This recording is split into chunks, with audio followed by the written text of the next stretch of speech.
Bismillahirrahmanirrahim. Elhamdülillahi Rabbil alemin. Ve salatu ve selamu ala Resulü Muhammedin ve ala alihi ve sahbihi ecmaîn.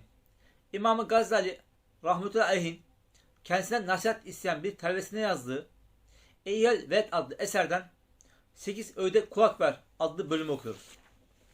Ey oğul! Sana 8 öğüdüm var. Bildiklerin kıyamet gününde senin aleyhinde şahitlik yapmaması için bu öğütlerimi dikkate almalısın. İlk dördü kaçınman, diğer dördü ise yapman gereken hususlarla ilgilidir. Kaçınman gerekenler şunlardır. Birinci öğüt. Elinden geldikçe bir konu hakkında herhangi biriyle tartışma. Çünkü tartışma çok kötü sonuçlar doğurabilir ve genellikle zararı faydasından çoktur. Evet, ya tartışıp da bitiminde dosttan ayrılan kaç kişi var ya? Doğruyu biliyor musun? Söyle. De ki bakın ben böyle inanıyorum. Bu kadar.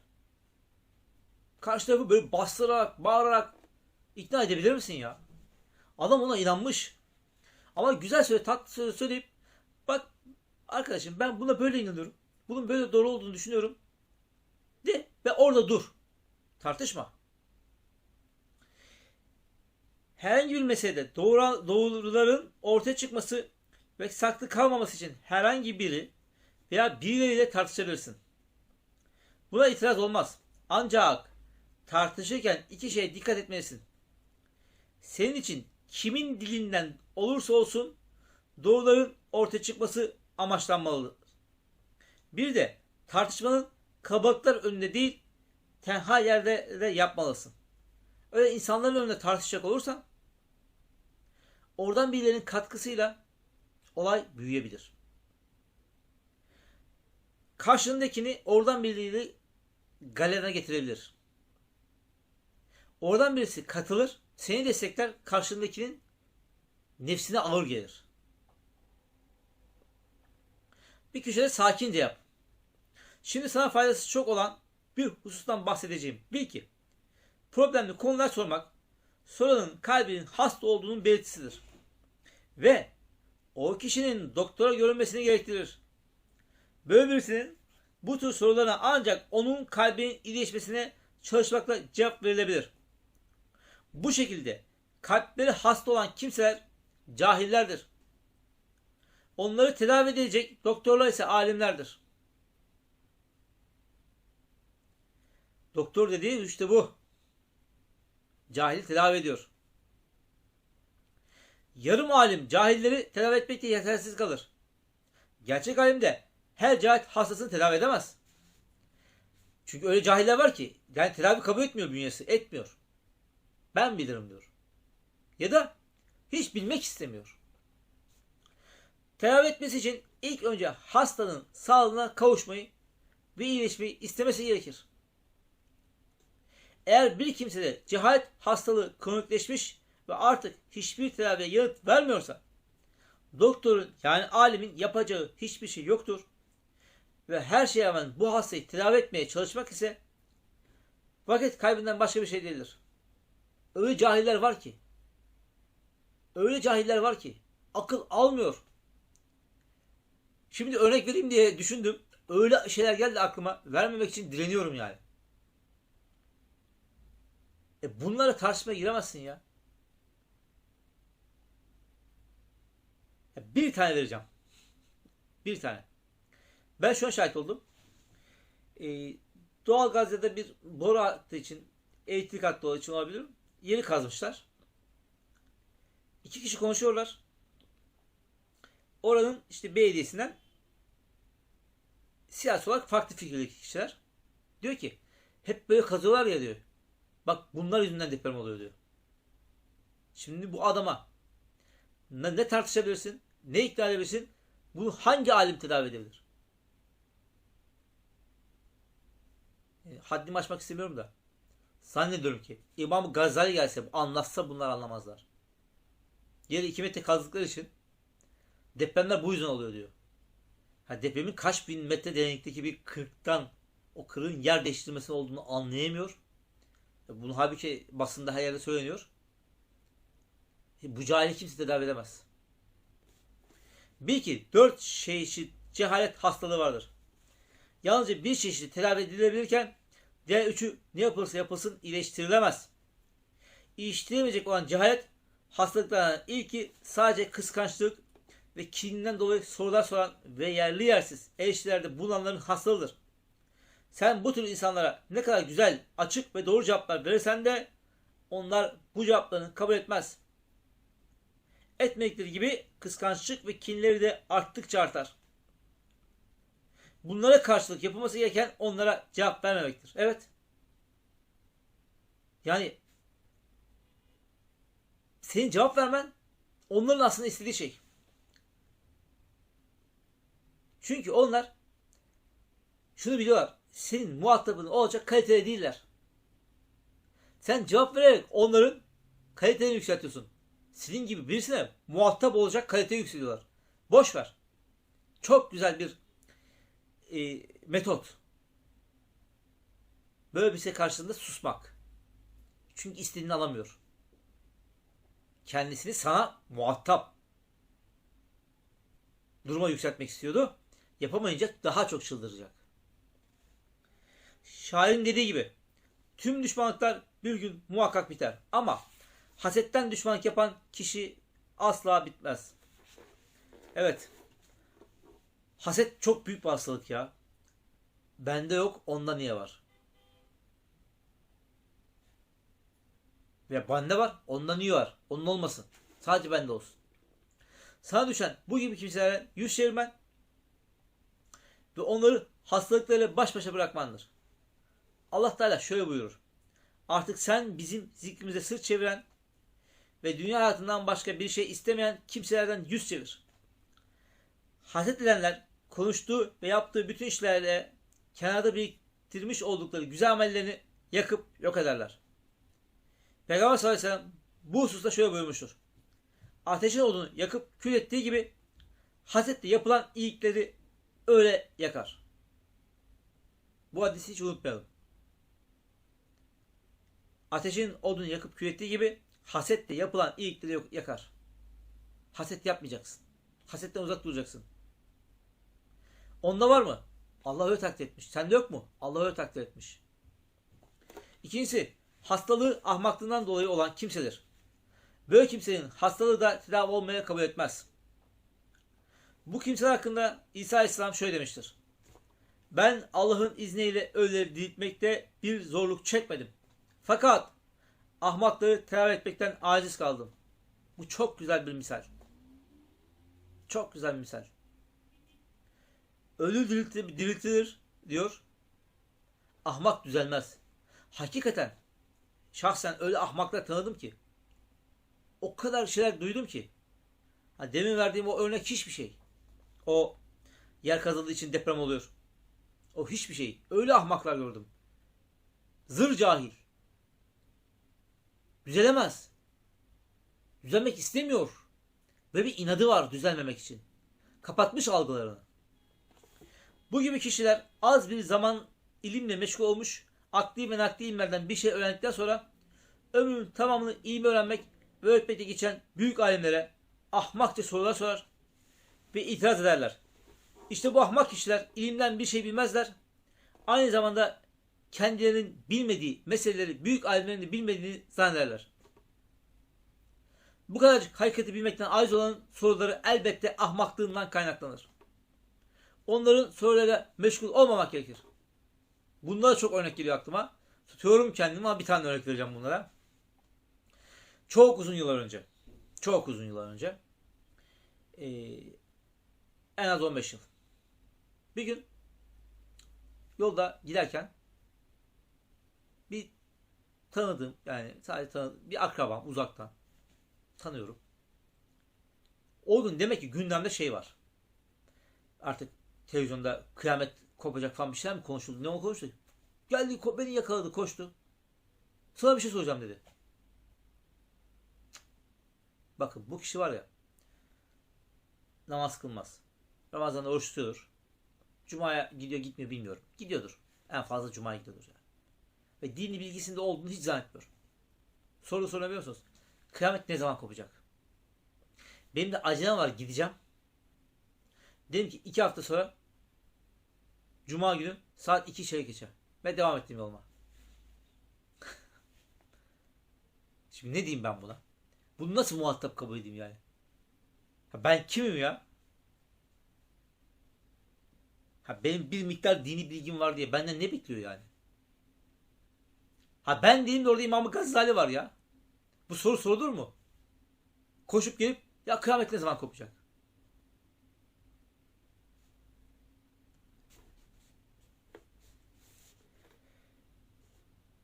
Evet.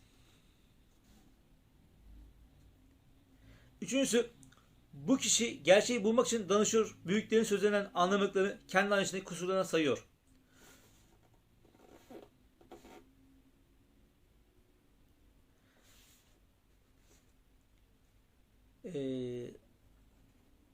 Soruları istifade etmek için soruyor. Fakat anlayışı kıt, ahmak biri. Hakikati bir türlü idrak edemiyor. Aynı şekilde onun da sorusuna cevap vermekte meşgul olmak gerekmez. Bu konuda Allah Resulü sallallahu aleyhi ve sellem şöyle buyurmuştur. Biz peygamberler topluluğu insanların anlayışına göre konuşmakla emin olduk. Öyle bir soru soruyor ki bazen birisi. Ya sen sorunun cevabını versen anlayamayacak. Ama soruyor yani. Sükut etmek lazım. Bir şekilde geçiştirmek lazım. Dördüncüsü, tedavi edebilen cehalet hastalığıdır. Tedavi edilebilen cehalet hastalığıdır. Bu gerçeği öğrenmek için danışan, akıllı ve anlayışlı biri olup haset, öfke, şehvet ve makam sevdasına mağlup olmayan kimsedir. O doğru yolu aramaktadır. Soru ve itirazlarını inkar, inat ve imtihan olsun diye yapmaz. İşte bu kimsenin hastalığı tedavi olmayı kabul eder. 10 soruyla meşgul olmak caiz, hatta vaciptir. Evet, böyle birisini geri çevirmemek lazım. Sorunun cevabı biliniyorsa bu kişiye muhakkak cevap verip öyle göndermek gerekir. İkinci öğüt. Vaaz vermek ve nasihat etmekten uzak durmalısın. Çünkü bunda sakınılması gereken çok büyük afetler vardır.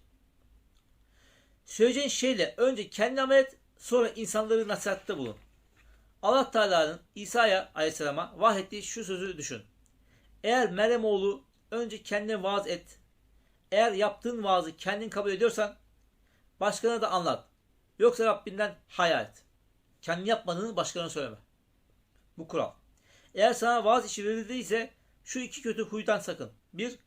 Konuşma, tabir, işaret ve şiirlerinde anlaşılması zor, yorucu ifadelerden sakın. Çünkü Allah Teala yapmacık söz ve davranışlarda bulunanları sevmez. Haddi aşacak kadar külfete, zorlamaya girmek kişinin içinin harap olduğuna ve kalbinin gaflet içinde bulunduğuna işaret eder. Hatırlama ve uyarmanın manası kula ahirette karşılaşabilecekleri cezayı ve Yüce Rabbin hizmetindeki kusurunu hatırlamaktır. Ayrıca boş şeylere uğraşarak tükettiği ömrünün önündeki son nefes anını, ölüm meleğinin ruhunun ağacı zamanki durumunu, münker ve nekirin sorularına cevap verip vermeyeceğini düşünürmek de bu hatırlatmanın içine girer.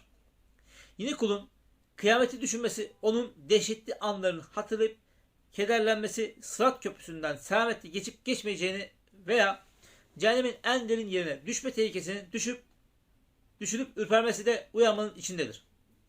Bu gibi düşüncelerin hatırlaması kulun bir telaş içinde olması demektir.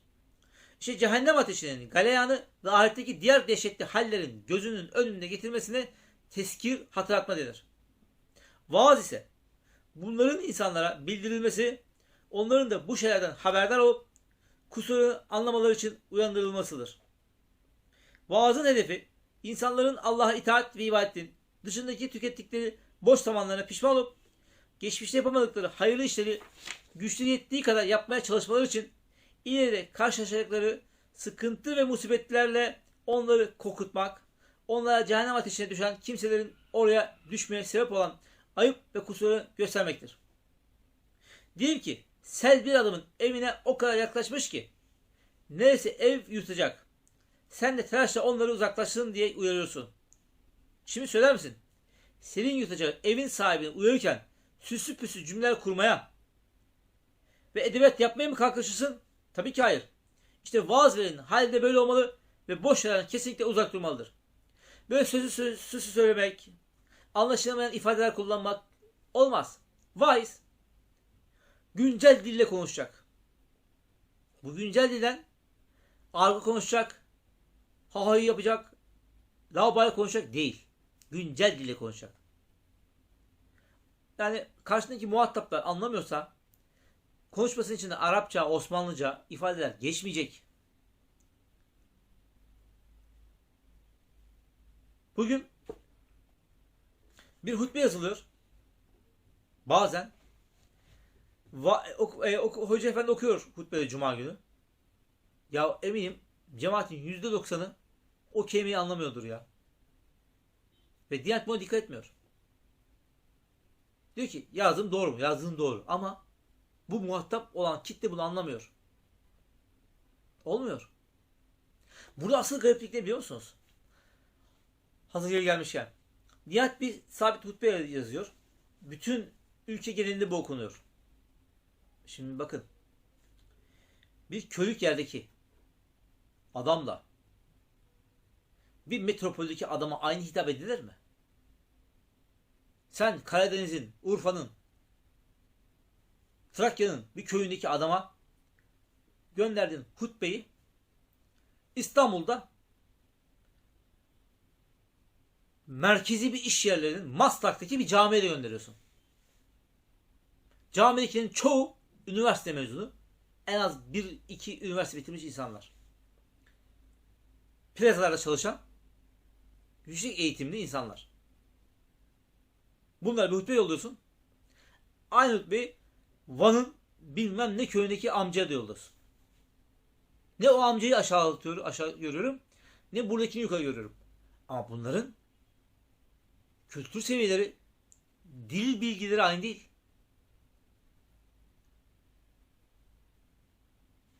Ona göre yapman lazım. Bölgesel ayırman lazım. Muhite göre bir ayırman lazım. Ya da ne yapsınlar? Yani bir konu tahsis etsinler. Hoca efendileri yollasınlar. Hoca efendiler onları kendi oradaki halka göre uygulayıp anlatsınlar. Vaazındaki amacın insanları bu meclis ne güzel bir yerde dedirtmek, onları etrafına toplamak, onları aşka getirip yaka paça yırttırmak olmamalıdır.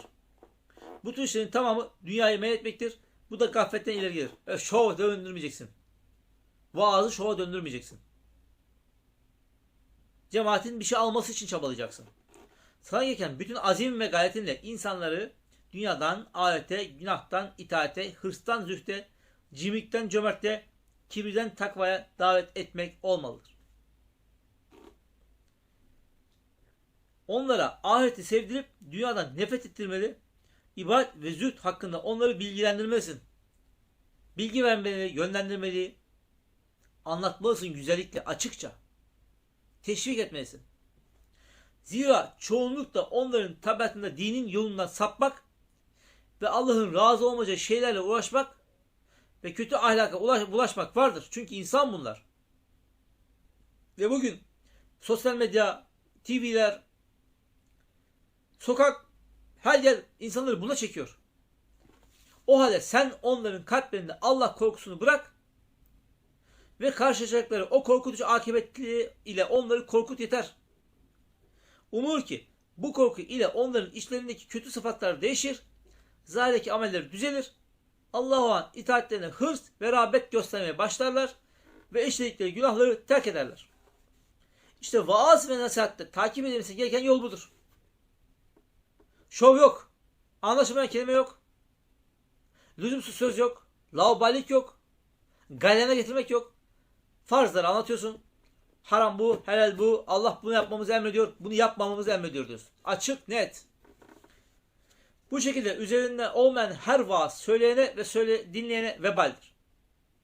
Hatta kötü vaizler hakkında onlar insanları yoldan çıkarıp helak eden birer şeytandır denilmiştir. Neuzubillah. Bu gibi kişilerden uzaklaşmak gerekir. Zira onların insanları dinden soğuttuğu kadar şeytan soğutamaz. Ne büyük tehlike ya. Öyle her önüne gelen vaaz etmemeli demek. İdarecilerin insanları dinden soğutan bu tür vaizleri görevlerinden almaları ve onlara engel olmaları gerekir. Diyanete çağrı var burada. İmam-ı Gazali Diyanete böyle bir çağrı yapıyor. Acaba Diyanet'in bundan haberi var mı? İnşallah vardır. Yoksa olur. Üçüncü öğüt. Terk etmen gereken şeylerden üçüncüsü sultanlara ve siyaset adamlarına karışmaman ve onlarla fazla görüşmemendir. Çünkü onlarla görüşmede, oturup kalkmada ve onlarla iç içe olmakta büyük sıkıntılar vardır. Şimdi siyasi partiler var. Falan görüş filan görüş. Sen bir tanesiyle muhatap olduğunda öbürünün görüşünde olan adam senden soğur. Sen ona dini anlatamazsın. Sen yani siyasi görüşün öyle bir görüşün olmasa da o seni o partiden zanneder. Ve o beraber oturup kalktığın adamlar yarın bir ters bir şey yaptığında faturayı dine keserler. Bak bu şu hocanın adamı. Senin resmini basarlar beraber. Bak bu ihale fesat katına karıştıran şu bakan bu hocayla berabermiş. Hiç alakan yok. Oturup çay içmişsiniz. Sen de o haram paranın ortağı kabul edilirsin. Diyelim ki onlarla beraber olmaya mecbur kaldın. Bu durumda onları asla övmemez. Çünkü Allah Teala bir fasık veya zalim öldüğünde gazaba gelir. Ayrıca kim ki zalim ve fasık idarecilerin uzun ömürlü olması için dua ederse bilsin ki bu duasıyla yeryüzünde Allah'a karşı gelinmesine razı olmuştur. Sen haram işleyen bir yöneticiyi destekledin, övdün, dua ettin, bütün yaptığı harama ortak oldun. Gitti oradan hissedar oldun sen de. Dördüncü öğüt. Terk etmen gereken şeylerin dördüncüsü. Helal olduğunu bilsen dahi idarecilerin verdiği hediye türü şeyleri kabul etmemendir. Çünkü onlardan bir şeyler beklemek dine zarar verir. Zira bu onlara yağcılık yapmaya, kendilerine yapmacık övgülerde bulunmaya ve onların zulümlerine ortak olmaya neden olur. Sen böyle kişilerle beraber olduğunda dini kullanmış olursun. Yarın gelirsenler haram bir şey için fetva isterler. Kendi gayrimeşru işlerinde seni örnek gösterirler. O seninle beraberken gayrimeşru iş yaptığında senin de ona cevazın varmış gibi gözüküyor. Bir de bunları översen cehennemin dibine batarsın. Bunların hepsi dine zarardır. Bunun en ufak zararı şudur. Sen onlardan hediye ve bağış türü şeyler kabul edip dünyalarından faydalandığın zaman onları seversin. Kim birini severse elbette onun uzun yaşamasını ister. Zalimin uzun yaşamasını istemek, Allah'ın kullarına zulüm yapılmasını ve alemin harap olmasını istemek demektir. Zalime nasıl destek verirsin ya? Nasıl uzun yaşasın? Yani daha uzun yaşasın, halka daha çok zulüm etsin. Bu akıl kârı değil ya. Bir insanın dinine ve akıbetine bundan daha zararlı ne olabilir? Şeytanın bu konudaki hile ve tuzaklarından sakın, ama onun sözüne kanma. Hediye alma konusunda bazı insanların sana söyleyecekleri şeylerden aldanma. Onlar sana en iyisi sen bu paraları onlardan al, fakir ve miskinler arasında paylaştır. Nasıl olsa onlar bu paraları kötü işlerde harcayacaklar. Senin o paraları alıp fakir insana dağıtman daha hayırlı derler. Bütün bu sözler birer hiledir. Şeytan bu gibi vesveselerle birçok kişinin kellesinin vurulmasına sebep olmuştur. Biz bunları İhal Ümiddin adlı eski kitabımızda anlattık. Bu konulara oradan bak, yapman gereken diğer 4 öğüde gelirsek diyor. Burada bir duralım. Sana bağış getiriyorlar, hediye getiriyorlar. Sen de şimdi almasam kalbi kırılır. Ya alayım garibana dağıtırım. Sen bunu aldın ya. 1. Ona meşruiyet kazandırdın. 2. Kendini orada sana şahit olanların karşısında yerin dibine batırdın. Sen haram bir şeyi alacaksın, dağıtacaksın ve sana haram dokunmayacak. Taşıyacaksın haramı. Böyle bir şey olabilir mi ya? Ben bir pisliği alsam, taşısam, bir yere götürsem, oraya bıraksam ve bana pislik bulaşmaması imkansız olabilir mi bir şey ya? Pislik bu ya. 5. öğüt. Emrin altında bulunan kimselerin sana karşı nasıl hareket etmelerini istiyorsan sen de Allah Teala'ya karşı öyle hareket etmelisin. Sen patronsun. İşe geç kalan işçi ister misin? Verdiğin vazifeyi yapmayan çalışanı ister misin? Sen Allah'ın dünyada kulusun, kulu. Sen basit bir işte bile çalışanının senin emrine riayetini istemiyorsun, işten çıkartıyorsun. Allah seni kulluktan çıkartmak yok da o kulları cehenneme atmak var. Sen bazılarının efendisiyken nasıl bir muamele görmek istiyorsan gerçek efendi olan Allah'a karşı bizzat kendinde o muamele göstermelisin. 6. öğüt. İnsanlara karşı tüm işlerini onları sana yaptıkları takdirde nefsinin hoşuna gideceği şekilde yap. Zira kişi kendisi için sevdiğini insanlar için de sevmekçe tam bir imana sahip olamaz. Hep iyilikler beni bulsun, hep ben rahat edeyim, hep güzellikler beni bulsun olmaz. Herkes için isteyeceksin. 7. öğüt. Sana gereken şudur ki, okuduğun ve nice kereler mütalaa ettiğin ilimler kalbini düzeltip ahlakını güzelleştiren ilimlerden olsun. Mesela eğer sen ömründen sadece bir haftanın kaldığını bilsen, bundan böyle fıkıh, ahlak, usul, kelam ve buna benzer ilimlerle meşgul olmazsın. Çünkü bu vakitten sonra bu ilimlerin sana fayda vermeyeceğini bilirsin. Hemen kalbin Rabbi ile hukukunu kontrol eder, nefsinin sıfatlarını tanımaya çalışır, dünya ile alakaları kesip nefsini kötü huylardan temizlemeye ve Allah Teala'ya sevgi ve kulluk ile meşgul olmaya başlarsın. Güzel vasıflarla bezenmeye çalışırsın. Halbuki kulun üzerinden geçen her gün ve gece içinde ölmesi mümkündür. Öyleyse insan niçin faydalı işleri bir an evvel yönetip boş işlerden elini çekmiyor? Niye çekmiyor? Nefsine ağır geliyor. Alışmışlık var. Ey oğul! Benden dinleyeceğin bir başka söz daha var. Eğer onu iyi düşünürsen gerçekten kurtuluşu bulursun. Şayet bir sultan sana bir hafta sonra seni vezir olarak seçeceğini haber verse, iyi biliyorum ki sen bu müddet içerisinde her şeyi bırakır, sultanın gözüne takılabilecek ev, yatak, beden, elbise neyin varsa hepsini bir çeki düzen vermeye çalışırsın. Sana işaret ettiğim şeyleri iyi düşün. Zira sen anlayışlı birisin. Akıllı olana tek bir söz daha yeter. Allah Resulü sallallahu aleyhi ve sellemin şu sözünün devamlı göz önünde bulunur. Doğrusu Allah sizin dış görünüşlerinize ve yapmaklarınıza bakmaz. Ancak kalplerinize ve iyi niyetlerinize bakar. Eğer kalbin hallerini bildiren ilimleri öğrenmek istersen İhya-ül Ulûm ve diğer eserlerime bak. Kalp ilmi herkesin öğrenmesi gereken farz-ı ayn bir ilimdir. Diğerleri ise Allah'ın farz kıldığı şeyleri eda edebilecek kadar hariç farz-ı kifayedir. 8. öğüt. Sana bir yetecek azıktan fazlasını saklama. Eyvah eyvah. İmam Gazali bizim eve gelmesin. Çünkü Allah Resulü sallallahu aleyhi ve sellem ancak bu kadarını saklardı. Şimdi biz bunu okuyoruz da. Sorguluyorum kendimi okurken ya. Sorguluyorum yani. Biz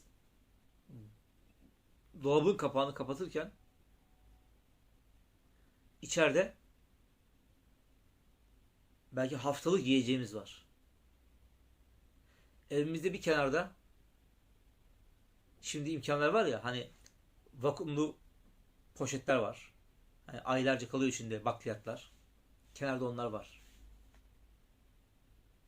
Bugün her evin kenarında bir yağ tenekesi, bir un çuvalı paketi, bir şeker paketi, bir şeyler var. Biz bunları ne kadar anlayabiliriz ya? Rabbim affetsin bizi. Sana bir yönetecek azlıktan fazlasını saklama. Çünkü Allah Resulü sallallahu aleyhi ve sellem ancak bu kadarını saklardı.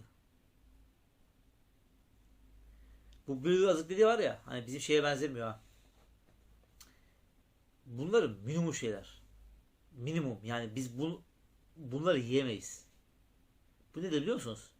İşte bir yıllık buğdaydır. Bu kadar. Yani böyle bir şeydir. Bir yıllık bulgurdur mesela. Ama biz öyle değil. Ya biz bulgur pilavı yapıyoruz. İçine kaç çeşit baharat, kaç çeşit biber, yağ, bilmem et suyu falan filan, ilik suyu falan filan. Böyle değil yani bu. Biz çok fena durumdayız. Nitekim o şöyle demiştir. Allah'ım Muhammed ailesinin rızkını yeterli kıl. Sallallahu aleyhi ve sellem. Peygamber sallallahu aleyhi ve sellem bu bir senelik rızkı bütün hanımlar için değil, sadece kalplerinde zayıflık olduğunu bildiği hanımlar için hazırlıyordu. Bakın bu çok hassas bir bilgi. O hanımların böyle bir zaafı var diye, insani bir şey.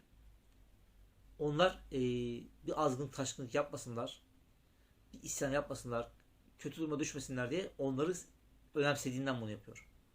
Sağlam inanca sahip olduklarını bildiği hanımlar ise bir günlük veya yarım günlük yiyecekten daha fazlasını hatırlamıyordu. Buna söyleyecek sözüm yok benim. Velhamdülillah.